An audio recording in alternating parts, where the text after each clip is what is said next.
Don't you be touching my junk!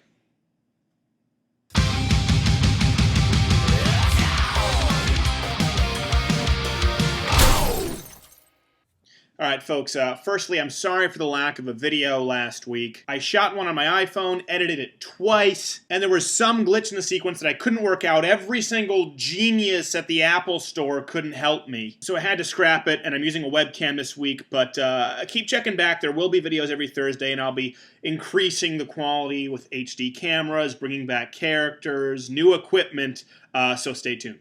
Also, before I start, I know a few of you are noticing the little mouse I have under my eye here. Don't worry, it's not what you think. I just got punched in the face. But then I converted to Islam and gave her a fresh one. Which brings me to this week's hot topic, the TSA and naked people.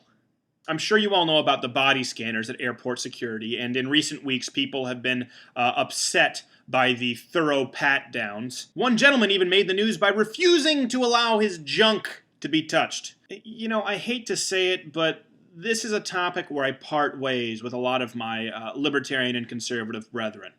I don't really care. If keeping people from blowing me up means that they catch a glimpse of my zub, then so be it.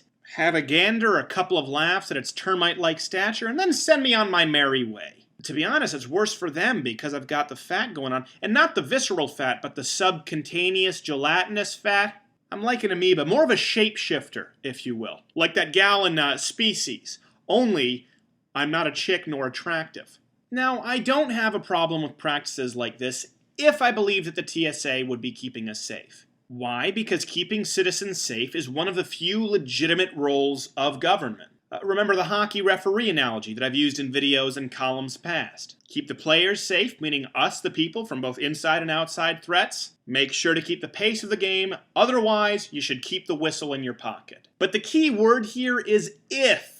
See, I do have a problem with giving this kind of power to a government bureaucracy riddled with political correctness. I do have a problem with patting down a 3-year-old, but according to the Council on American Islamic Relations, Muslim women should be exempt, meaning no searches from anything more than head to neck. Are you kidding me? Listen, I wouldn't put it past an Islamic terrorist to use a 3-year-old as a mule, but if we're not going to be searching the people who are throwing up red flags with giant loud whistles, then there's no point to it in the first place. We should be tearing a page from Israel's book. An incredibly effective book, might I add. So what are you saying, Stephen, that we should be profiling?